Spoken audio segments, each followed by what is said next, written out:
how can we serve the spirits? Often, this exchange, we should know life. If we do not know life, how do we know death? We should serve the human. If we cannot serve the human, how can we serve the spirits?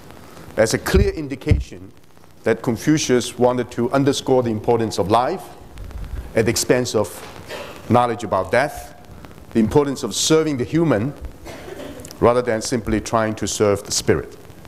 So many people identify this as a Confucian, rational, humanistic approach to the human condition. And therefore, Confucianism is a form of humanism.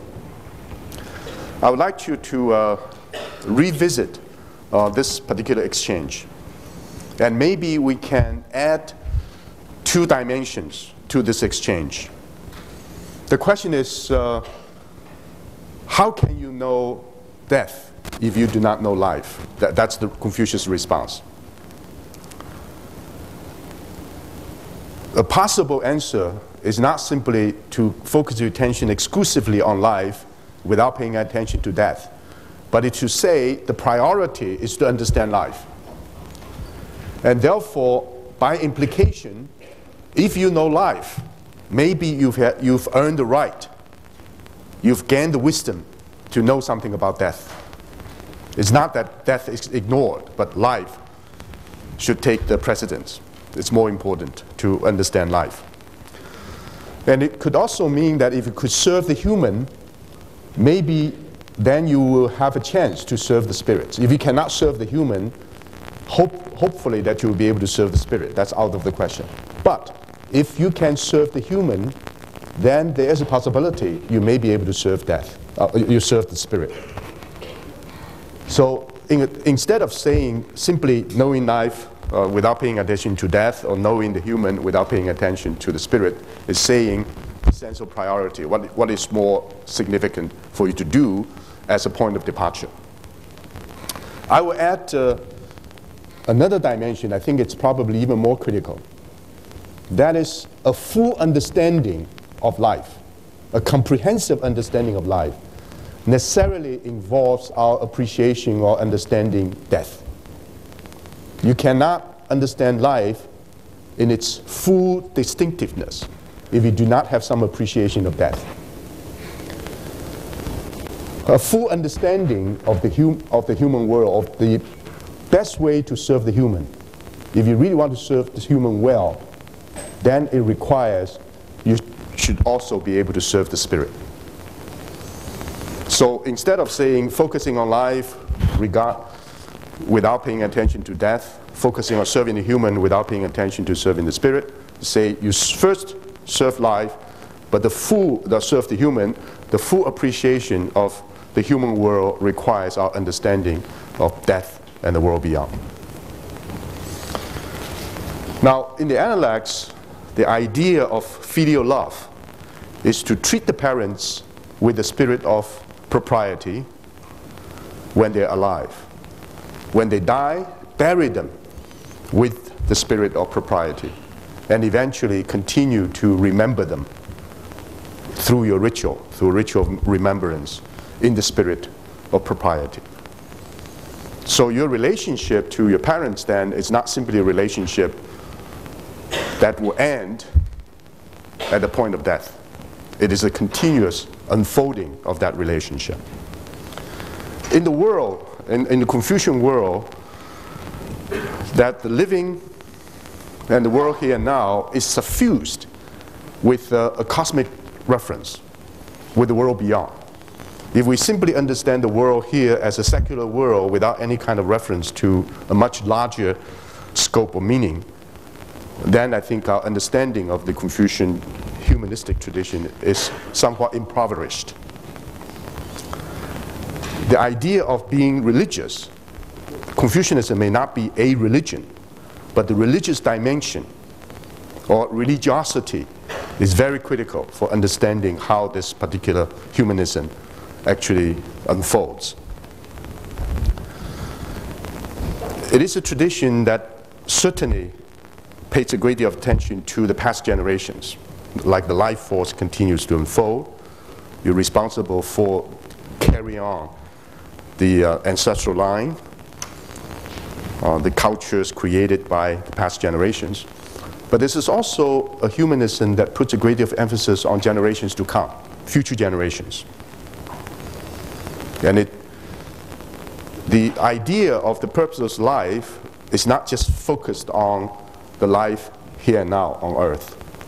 It is a life that is a continuation of the life force in the past generations, and of course with a view to the future.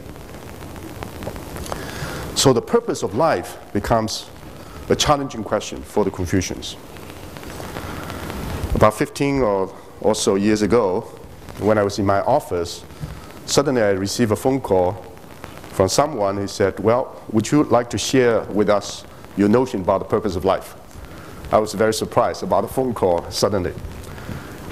And I said, well, I don't mind doing that, but I really have to think.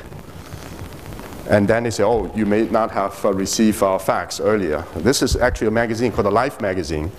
They wanted to do a general survey of the purpose of life. So I was selected as one of them. They said 50 or so people were selected for this survey. We also included the Dalai Lama and the Pope. So I felt it was a very serious matter. So I spent 1 week agonizing over this question and tried to come up with a statement. And actually I did. And the statement is included in your reading. Of course, you didn't pay much attention to that, to the end of my essay on Confucianism. And then it was published, first 50 or so responses.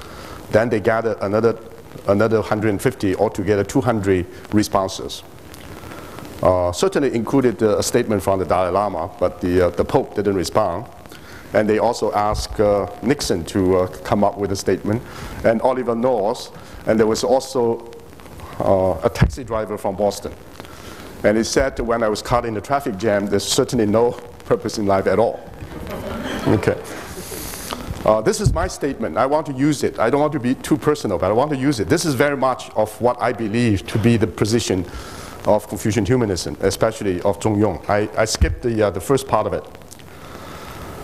I simply stated Copernicus, of course, decentered the earth. Right? Darwin relativized the godlike image of man. Marx exploded the ideology of social harmony. And Freud complicated our conscious life. That's obvious. From the Christian point of view, with Copernicus, the earth as the center became decentered.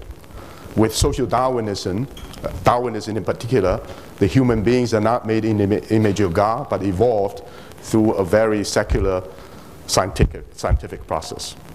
Marx, of course, talked about ideology, so social harmony is exploded, and Freud talked about the unconscious. So our conscious life, how do I know that I know is right without this deeper sense of the unconscious forces work against me, right? So they have redefined humanity for the modern age. Yet, they have also empowered us with the communal critical self-awareness to renew our faith in an ancient wisdom, that's I call it the Confucian wisdom, that the globe is the center of our universe and the only home for us, and that we are the guardians of the good earth, the trustees of the mandate of heaven that enjoins us to make our bodies healthy, our hearts sensitive, our minds alert, our souls refined, and our spirits brilliant. We are here because embedded in our human nature is the secret code for heaven's self-realization. Heaven is certainly omnipresent. It's present all over the place. May be omniscient, may even know everything, but it's most likely not omnipotent, not all-powerful. It needs us, or needs our active participation to realize its own truth. We are heaven's partners, indeed co-creators. We serve heaven with common sense, the lack of which nowadays has brought us to the brink of self-destruction. Since we help heaven to realize itself through our self-discovery and self-understanding, in day-to-day living, the ultimate meaning of life is found in our ordinary human existence. Okay. Now that needs to be explained, and it's also somewhat controversial. But first of all, there is the strong belief that heaven as the ultimate source of creativity and meaning is linked to us, not by the will of heaven as imagined by our subjective sense of what heaven really is, but it's what heaven naturally creates. So heaven is creativity in itself. Everything unfolds. Heaven creates. And humans can, in fact, participate in that process of creativity. In a very dramatic, I think almost graphic description is the statement I quoted here in the Doctrine of the Mean. Only those who are absolutely sincere, meaning those who are most authentically human, only those who are the most sincere can fully realize their own nature. If they can fully realize their own nature, they can fully realize human nature. If they can fully realize human nature, then they can fully realize the nature of things. If they can fully realize the nature of things, they can participate in the transforming and nourishing process of heaven and earth. If they can participate in the transforming and nourishing process of heaven and earth, they can then form a trinity with heaven and earth. So you can have heaven, the human, and earth as a trinity. And it is in this sense that human beings can be considered not only heaven's partners, but co-creators. This may lead to all kinds of theological problems. But the strong belief is this: some spiritual exercises are necessary for the humans to transcend their egocentrism, their mere human-centeredness, and to go beyond being mere human-centeredness or selfishness. So I made a distinction between real subjectivity and simply subjectivism. And these spiritual exercises are necessary for the humans to realize their true nature, or for each of us to realize our own true nature. And on the surface, it is no other than how we deal with our own emotions, our own feelings, how we really deal with our body, how to involve ourselves in self-cultivation. To help us to understand this particular aspect, maybe I want to use or misuse two words in English, feeling and emotion. In the Chinese, it's only one word, but since there are a lot of interesting distinctions made, maybe we can keep in mind that the Chinese word qing, which is often rendered as feeling, sometimes emotion, can be differentiated into feelings and emotions. In English, these two words come from two different etymological origins, so they point to different dimensions of the human experience. Let's simply assume the feelings are those feelings refer to those inherent in our nature, such as commiseration, such as sense of shame or dislike, sense of consideredness towards others, sense of right and wrong, sense of good or bad. The feeling, the willing, the sensing, the knowing, all these could be considered as feeling. It is not possible for us to think without feeling. It is not possible for us to will without feeling. It is not possible for us to discern, to judge, to reflect, to appreciate without feeling. And these feelings define who we are. And these are the feelings from Mencker's point of view, constitutive, I mean inherent in our heart and mind. Xunzi's point of view, they will have to be acquired through effort. But then eventually they transform our passion nature and become part of our virtues. They become part of us. These are the feelings that we all have. And the more we have, the more they are cultivated, the more human will become. So to become authentic human is to try to cultivate, to nourish these feelings. Also, as human beings, we have emotions. Emotions like joy, anger, sorrow, happy, love, desire, hatred. These are the so-called 7 emotions, very much identified in classical Confucian thought, but numerous others: aggressiveness, greed, all kinds of other emotions. Joy, anger, sorrow, happy, love or happiness, love, desire, hatred. These are emotions. So part of the cultivation is how we try to always cultivate the state when the emotions are not aroused, just in our ordinary state. We do not feel particularly joy, particularly angry, particularly sorrowful or happy, just in a state of ordinary situation, before these emotions are being aroused. That state, from the doctrine of the point of doctrine of the meaning, is the centrality. That state is the centeredness of being human. And in that state, the various kinds of feelings, commiseration, which related to sympathy and so forth, are still there. But there's no trace of anger. There's no necessary sense of joy.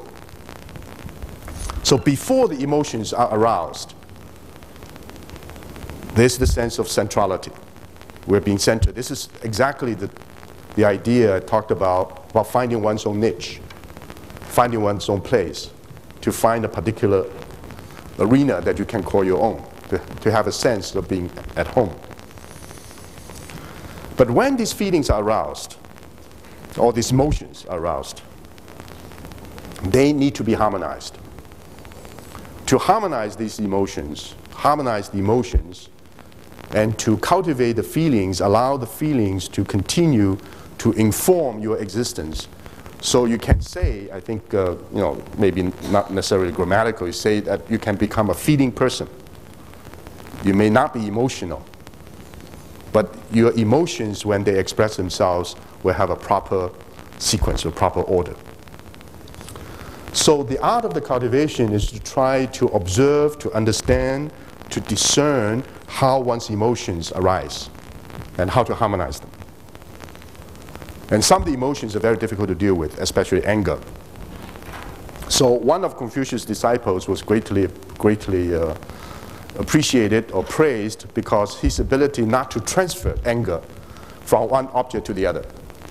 When I become angry because of something, I don't transfer the anger to something else, which is absolutely difficult, extremely difficult. I'm angry with A, I'm in a state of anger, so I'm angry with everybody.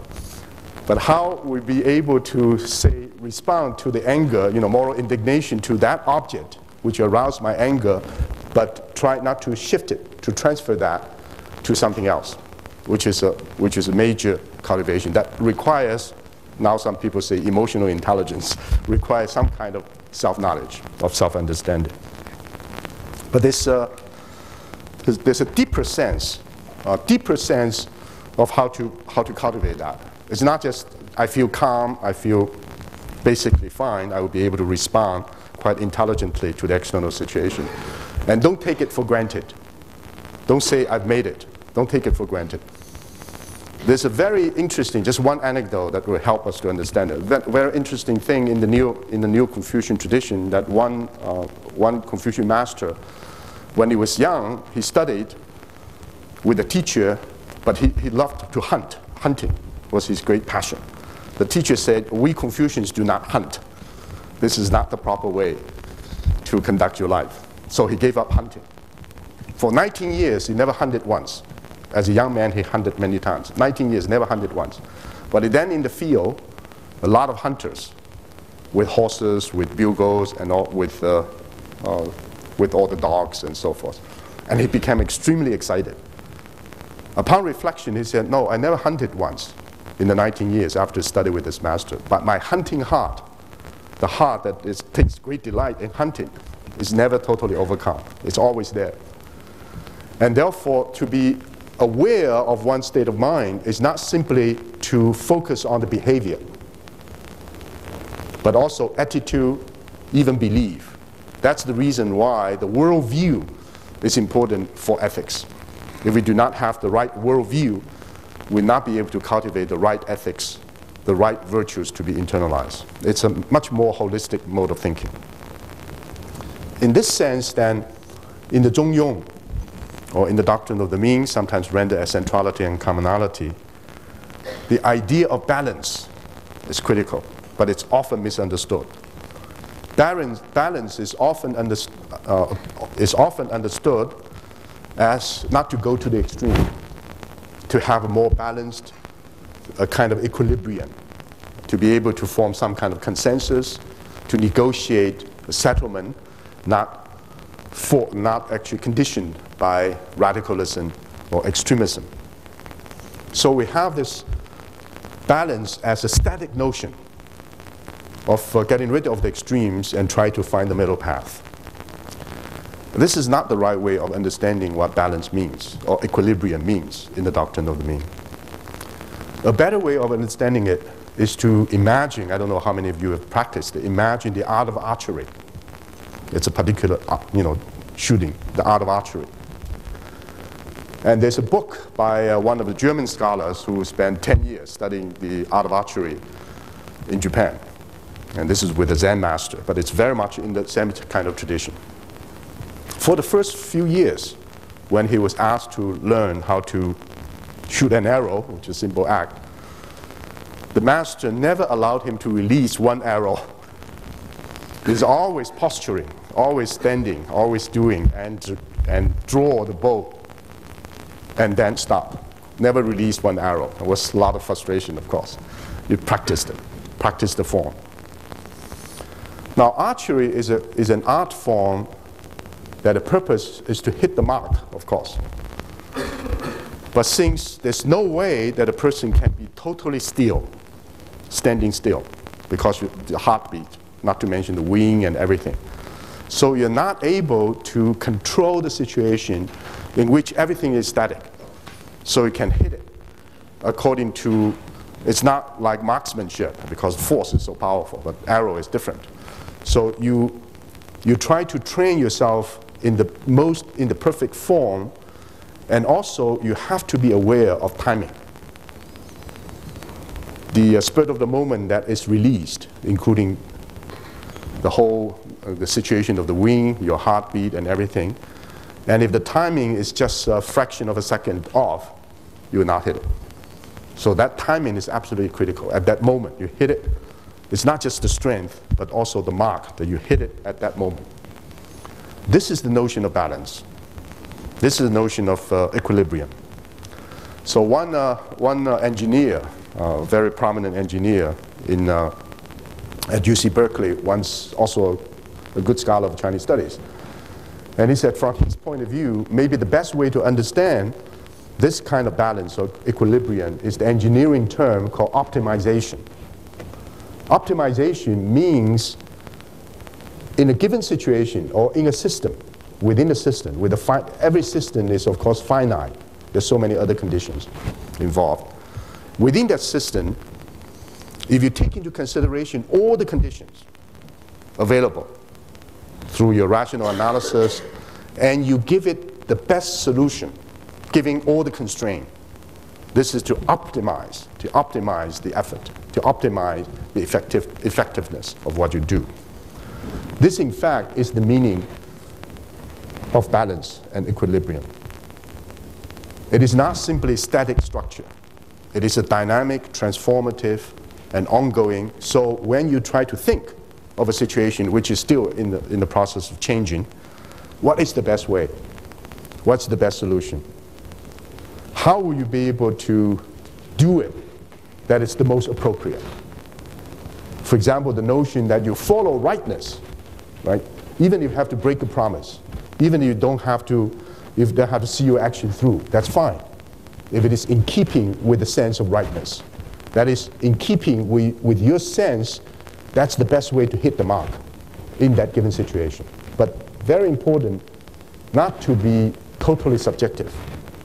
You need intersubjective confirmation. You need to be able to understand this. If you think some other person in the same kind of situation will be able to do it as I do it, you'll be able to imagine other kind of situations. So it's not subjectivistic, but it is deeply rooted in one's personal sense of what direction is, what the direction is right, whether it is actually the most appropriate way to do that.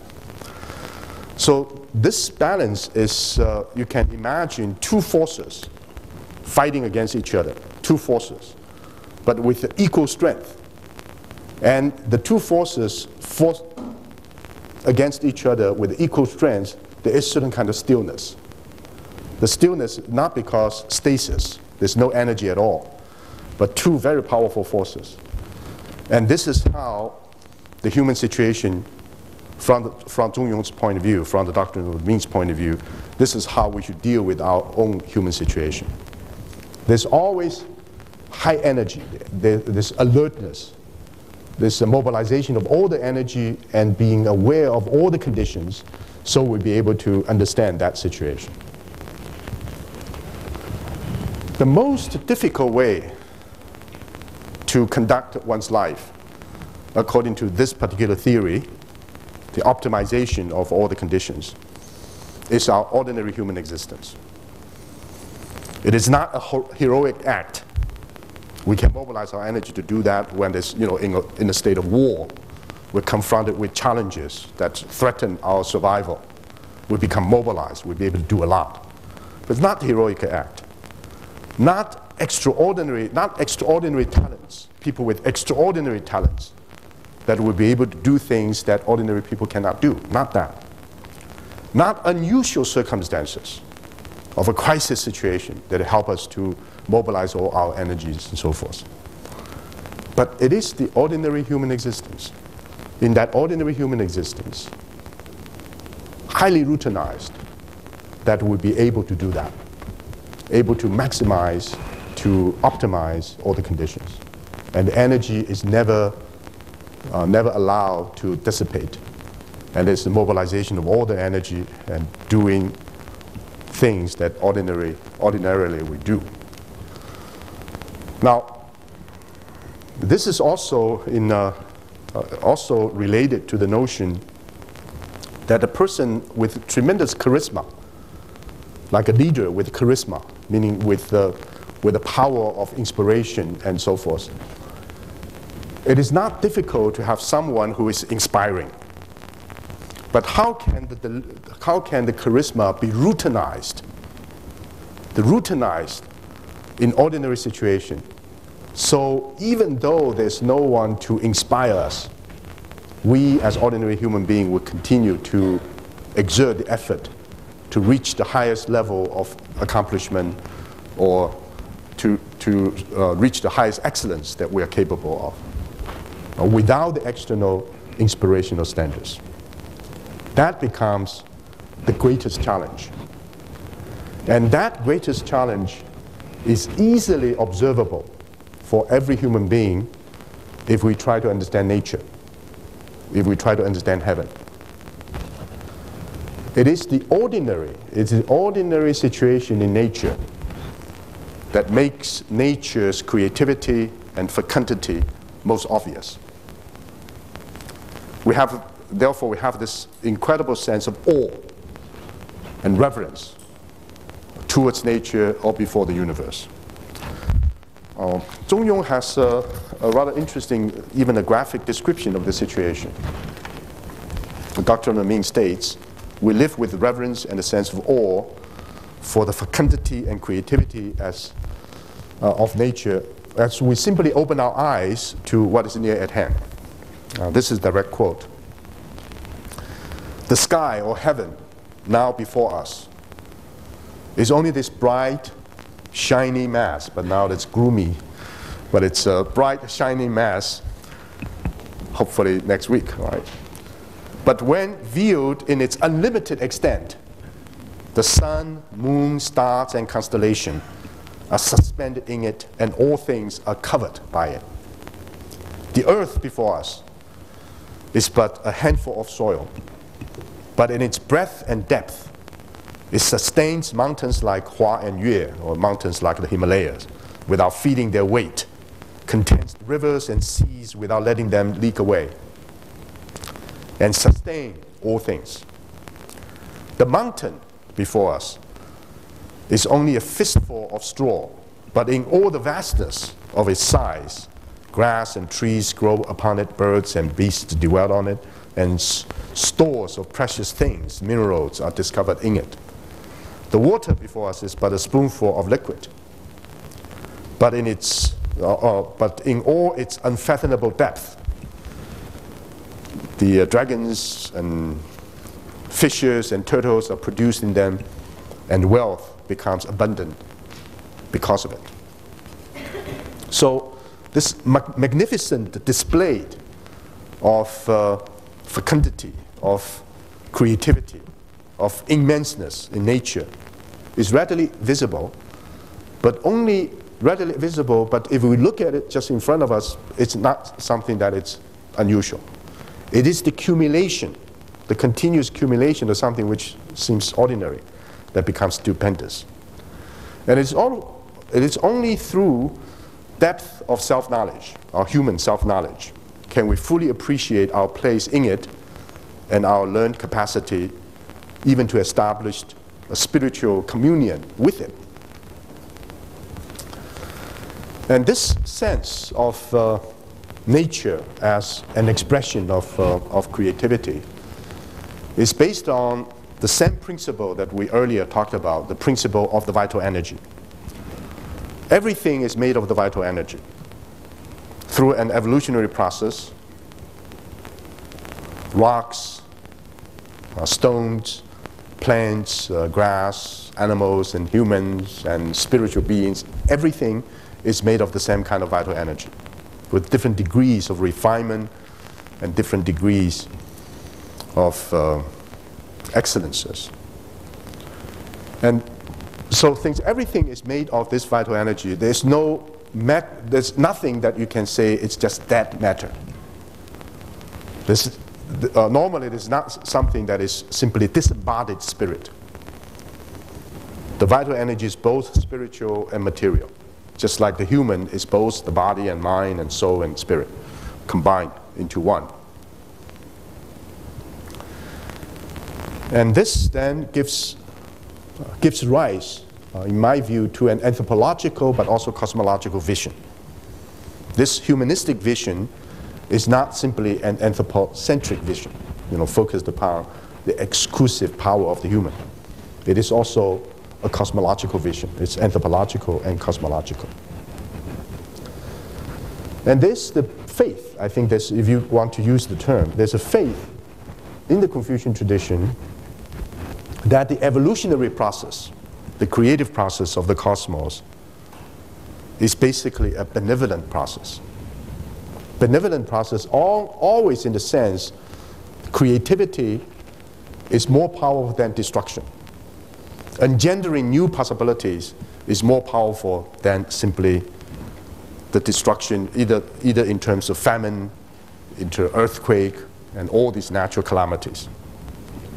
And so the emergence of the human, in this sense, purely from the evolutionary process, the story of the earth, the emergence of the human has a purpose. The purpose is that after billions of years of the evolutionary process, when the human emerges as the intelligent being through the grass, trees, and animals, and so forth, the human then is endowed with the intrinsic possibility of an aesthetic, ethical, and religious response to this process. In other words, only the human begins to ask the question about the meaning of life. And that question itself is related to a process of reflection. And that process of reflection is to ask whether we are capable of not only a scientific, a factual, but whether there's an aesthetic, ethical, and religious response to this process of the evolution of the human. Now, one scholar in the 17th century talked about the origin of the human life in terms of two perspectives. If it is an evolutionary perspective, in other words, he imagined if we evolved from all kinds of other things and eventually became human in terms of evolutionary process, then heaven and earth are indeed our parents. So our real parents, those who actually give us our life, turn out to be the cosmos, the heaven and earth.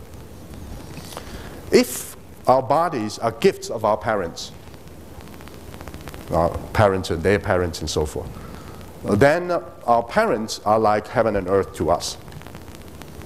In either case, we come into being because of much larger purpose. Now imagine this notion is different from the notion of a creator. We create something ex nihilo, create something out of nothing.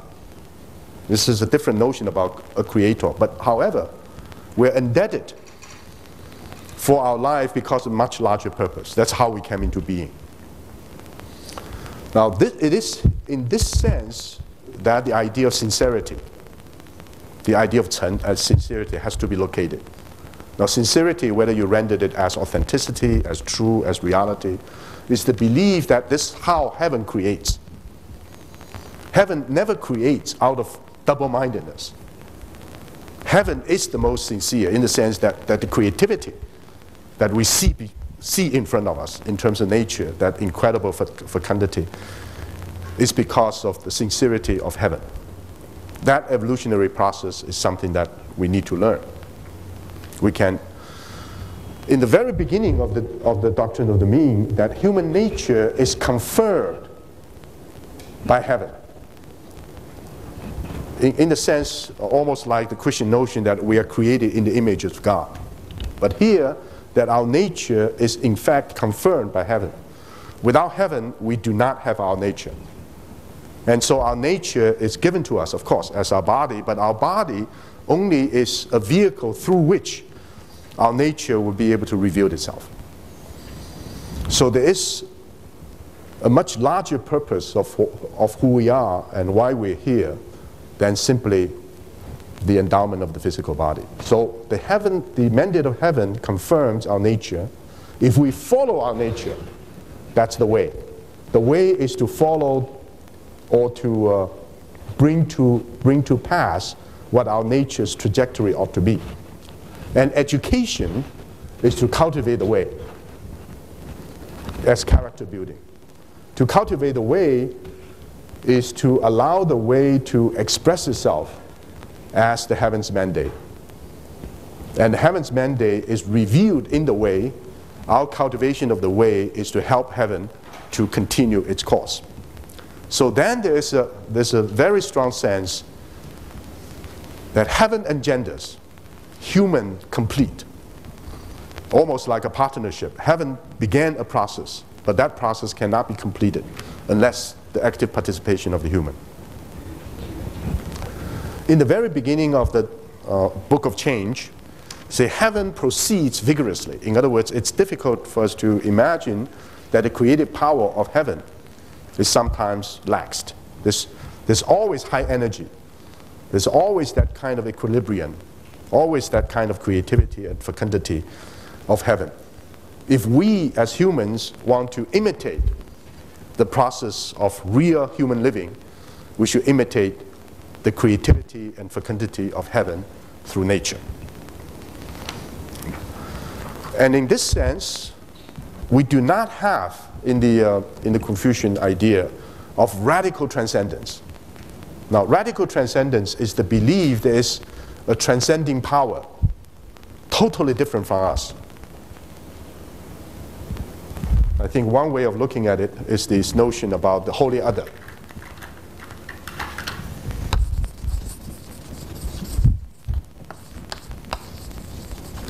Holy means totally, totally other. For example, heaven or God, or the idea, totally different from our human experience. And so there's a very strong sense of a rupture of being. You have the continuous of all the chain of beings, from the rocks all the way to the human. But there is a rupture. There's a major rupture here between the human world and the holy other. And only through faith we'll be able to bridge the gap. There's always there that we do not know. Now, a very powerful ethical implication of this notion is that human beings ought to be humble. There ought to be humility. You never deify the human. If you deify the human, then without the notion of a transcendent, without the notion of afterlife, without the notion of the immortality of the soul, then we may do things that we eventually regret in the world here and now. There's a different court of appeal, totally outside of this world, which is significant. Now, if you do not have this holy other, this whole notion of the holy other, then you have what Mencius would say, all things are complete in me, which could turn out to be a very subjectivistic assertion, but I hope you will make a clear distinction. It's not subjectivistic. All things are complete in me in the sense that in my heart and mind, in my nature, all the modalities of things, because heaven's creativity as a force of sincerity is the reason for my existence. So all the modalities of being are inherently in my heart and mind. My heart and mind has the capacity of being linked to everything, a blade of grass or a distant star. When, upon self-examination, this is following Mencius, when upon self-examination, I realize that I'm sincere to myself, I'm true to myself, this is the greatest joy. If I follow vigorously the principle of reciprocity, to know this is not only my own joy, but every other human being is capable of that, this is the best way to search for humanity in the mentioned sense of reciprocity.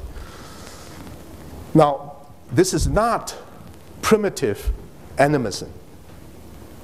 It is not the belief that everything has certain kind of vital energy. It's just primitive animism.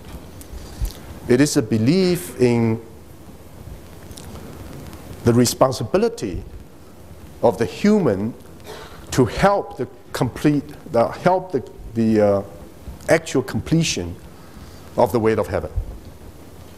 So one of the critical issues here then is that heaven in the Confucian sense is all present, everywhere. Heaven is all omniscient, heaven is aware of everything. But heaven is not all powerful, not omnipotent. Why heaven is not all powerful? If heaven is really all powerful, then from the human point of view, all kinds of human tragedies, all kinds of situations that could be corrected would have been corrected.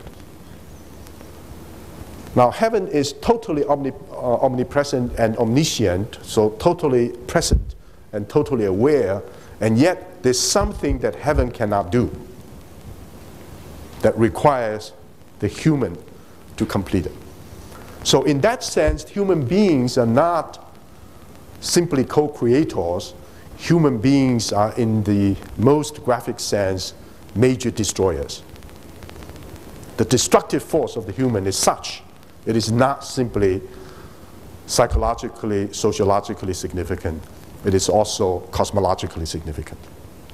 So there's a very strong notion that if there are natural calamities, famine, earthquake, all these, human beings eventually will survive.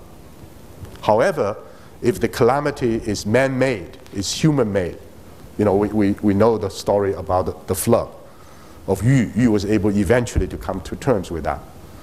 But if the calamity is human-made, like tyrannical power, human beings against human beings with tremendous violence, tremendous force, then human beings will not be able to escape from the calamities they inflicted upon themselves.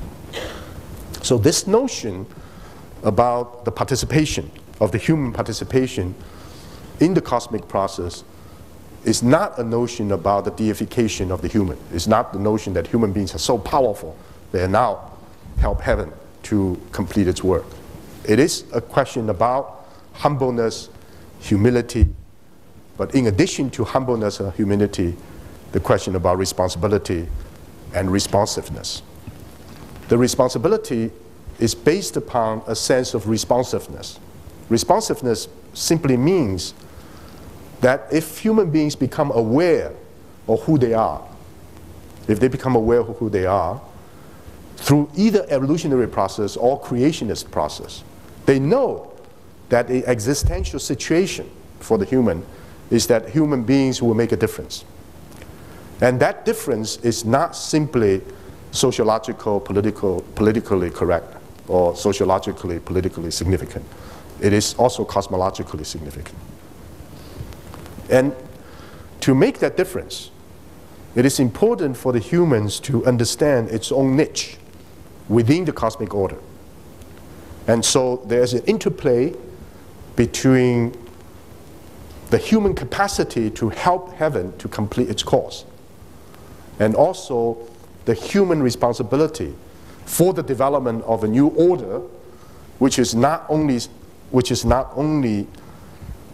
congenial for human survival, but it has to be an order that links to the linked to the cosmic force as a whole. In other words, if you cultivate yourself as a person, that cultivation is not only to make yourself ethical, to make yourself capable of harmonizing relationships. It is for you to be able to enter into, in a very limited sense, first, the intersubjective communication with, of course, an ever-extending network of relationships with other human beings. But that communication sometimes is extremely personal, but it's not private. You're not developing a private language, a private communication. It's extremely personal, it's not private. Why? Because that is the possibility for you to link yourself up with other human beings. So we have a move, let me conclude this with this statement, a move from the concrete to the universal. Normally we think the only way we can reach the universal is to abstract from the concreteness. If we do not find that lowest common denominator, we'll not be able to get it. Try to imagine the following.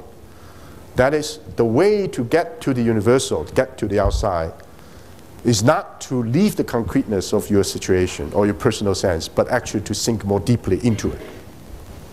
So, to know the spirit of reciprocity is the closest way to humanity, is to be able to imagine the following. You have all kinds of people with their different kind of situatedness. Normally, we have to go beyond in order to reach some kind of commonality. We have to go beyond our concreteness. But here, the question is go deeply. So become even more apart. But if we go deeply, it's the Confucians and the Sufis are interested in using this kind of analogy. We go deeply into our own ground of existence, and we'll be able to reach the common source of communicability. So the image in Mencius is to dig the well, right? You dig deeply into the well, and if you don't dig deep enough, you're buried in the well, or you look up, you can only see the whole sky from the perspective of the well. But if you dig deeply into the well, you'll be able to reach out. And that form of communication, every human being is capable of doing that, maybe with different kind of terrain. When you reach the commonality, then you have a much better appreciation of heaven. So the better appreciation of heaven is not by abstracting yourself from the concrete, it is to go from this way. The source of heaven, the heaven's creativity, heaven's power of transformation can be reached not by departing yourself from your concrete situation and move out, but by go deeply into yourself and try to understand the deeper meaning of that process. Because your nature, or my nature, is confirmed by heaven. Heaven just confirms this. This is what many scholars call deepening subjectivity. You deepen the subjectivity. And so you move further away from subjectivism. And you cannot do that all by yourself. You have to find partners that will be able to share. And therefore, through intercommunication among persons, but also with all kinds of other sources, you develop a new kind of fellowship. You know, this sense of fellowship linked to your personal experience and with the transcendent is the Confucian way of being religious. But it's not a religion in our ordinary sense of the term.